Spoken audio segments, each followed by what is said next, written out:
Bonjour à toutes et à tous et bienvenue dans cette nouvelle vidéo.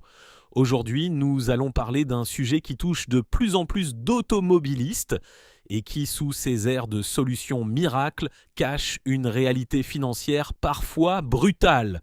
Vous connaissez tous la promesse.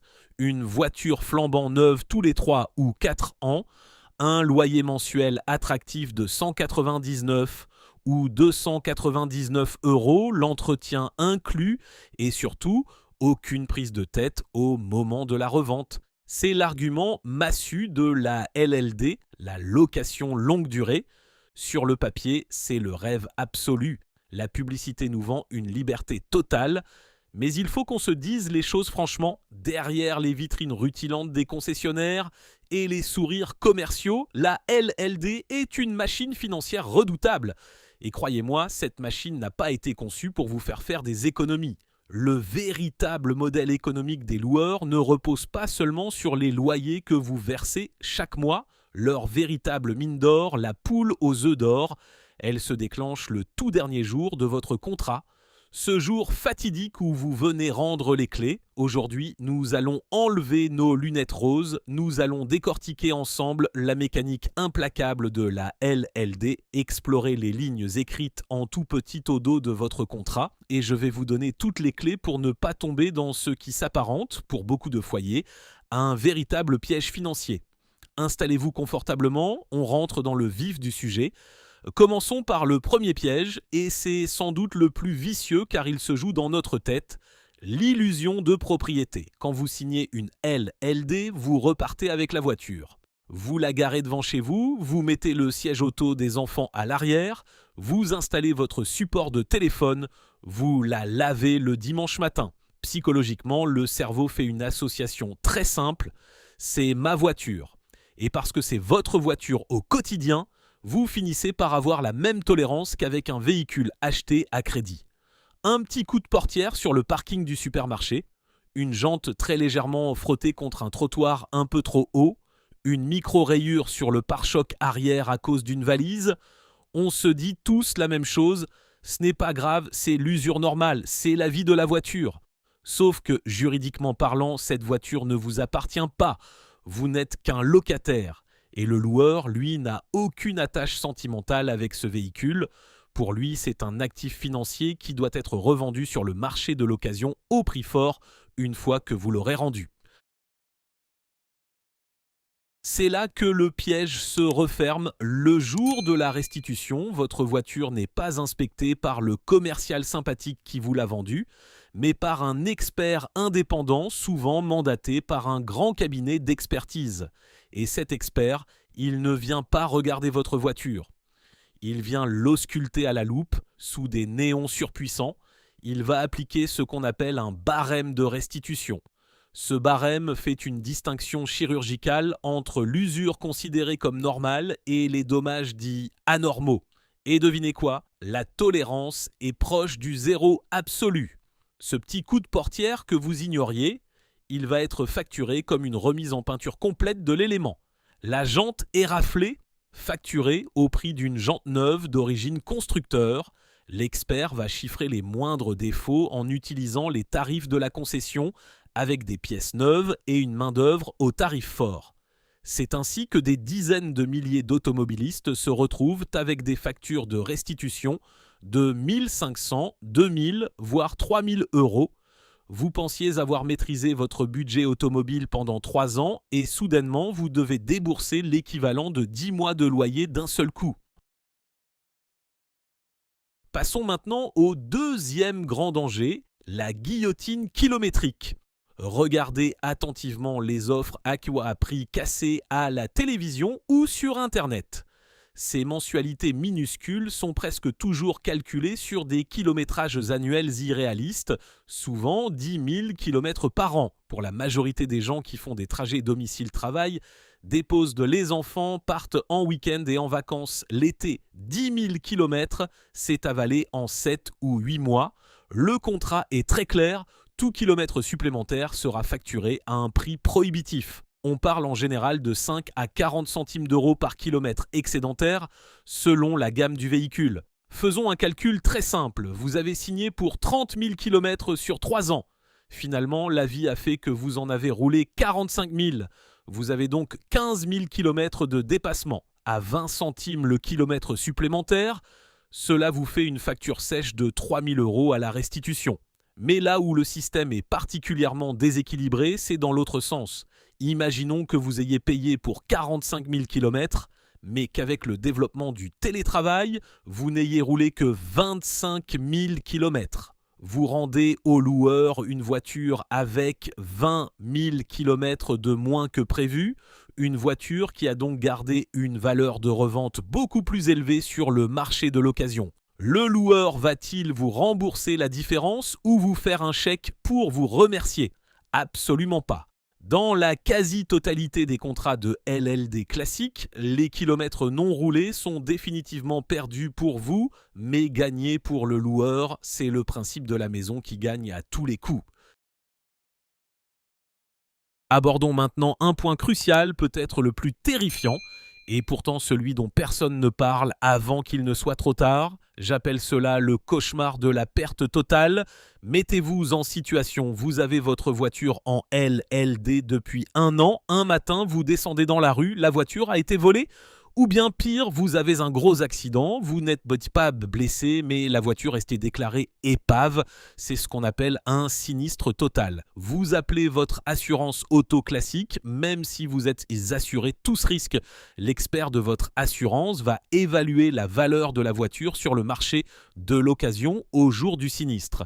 C'est la fameuse VRAD, la valeur de remplacement à dire d'expert. Votre assurance va indemniser le loueur sur cette base et c'est là que le drame commence. Pour le loueur, le contrat est rompu prématurément. Il va exiger de vous le paiement du solde de tous les loyers restants, plus la valeur résiduelle du véhicule prévu au contrat. Et devinez quoi? Cette somme totale exigée par le loueur est quasiment toujours supérieure au chèque que votre assurance vient de lui faire. Parfois, la différence est de 4 000, 7 000 ou même 10 000 €. Et cette différence colossale, c'est à vous de la payer de votre poche pour une voiture qui n'existe plus.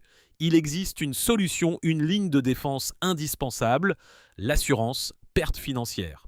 Cette assurance optionnelle sert exactement à couvrir ce trou béant entre la valeur de l'assurance classique et ce que vous devez au loueur. Le problème, c'est que les concessionnaires vous la proposent de souvent à un prix d'or noyé dans les mensualités. Beaucoup de clients, pour faire baisser le loyer de 15 ou 20 €, refusent cette option sans mesurer l'épée de Damoclès qu'ils placent au-dessus de leur tête. Le 4e point concerne la rigidité absolue de ce système face aux aléas de la vie. Je l'appelle la prison du contrat. La vie n'est pas un long fleuve tranquille, en 3 ou 4 ans, tout peut changer. Un licenciement, une perte de revenus, une séparation ou à l'inverse, l'arrivée surprise de jumeaux qui rend votre citadine totalement inutile. Si vous aviez acheté votre voiture à crédit, la solution serait simple. Vous vendez la voiture pour rembourser la banque et l'histoire s'arrête là. Mais en LLD, vous ne possédez rien, vous ne pouvez pas vendre la voiture. Si vous voulez rompre le contrat avant son terme, le loueur va vous appliquer des pénalités de résiliation anticipée qui sont souvent délirantes. Dans certains cas, vous devrez payer la quasi-totalité des mois restants. En clair, on vous demande de payer une location pour un objet que vous n'allez plus utiliser.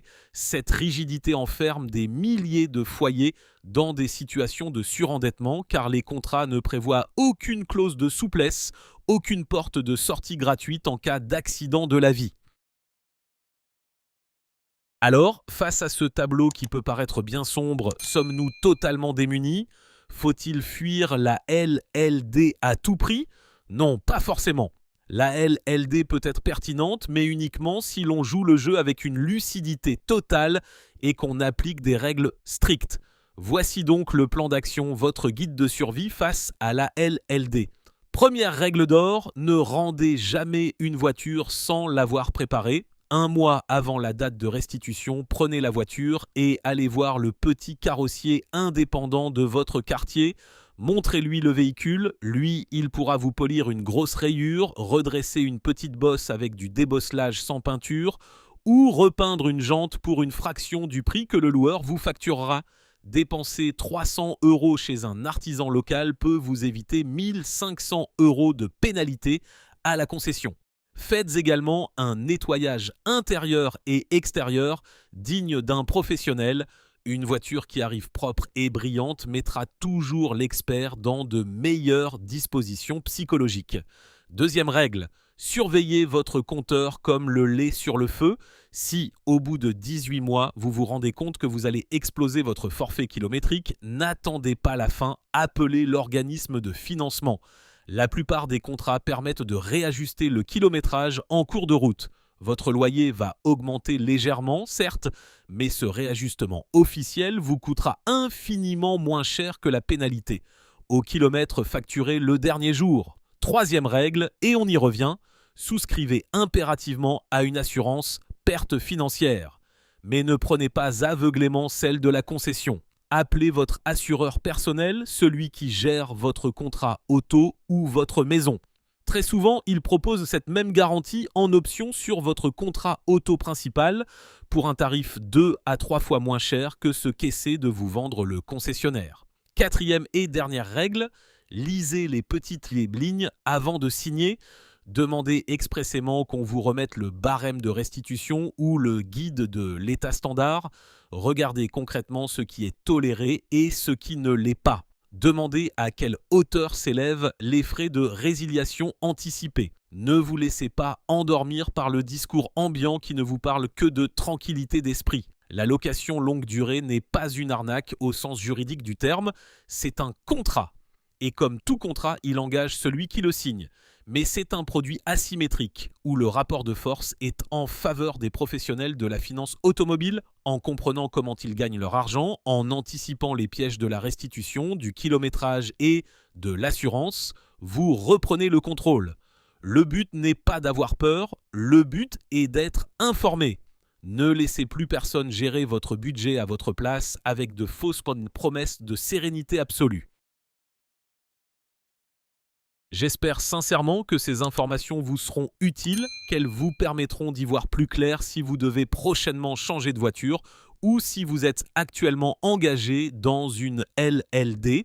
L'information, c'est le pouvoir de l'automobiliste. Si cette vidéo vous a appris quelque chose et vous a permis de comprendre les rouages de ce système, n'hésitez pas à la soutenir en laissant un pouce en l'air, c'est extrêmement précieux pour faire vivre la chaîne. Abonnez-vous pour ne pas rater nos prochaines enquêtes et analyses automobiles. Et surtout, dites-moi dans les commentaires si vous avez déjà vécu de mauvaises surprises au moment de rendre une voiture en LLD ou si au contraire, vous avez des astuces supplémentaires à partager avec la communauté. Votre expérience est riche d'enseignements pour tout le monde. Merci d'avoir regardé cette vidéo jusqu'au bout.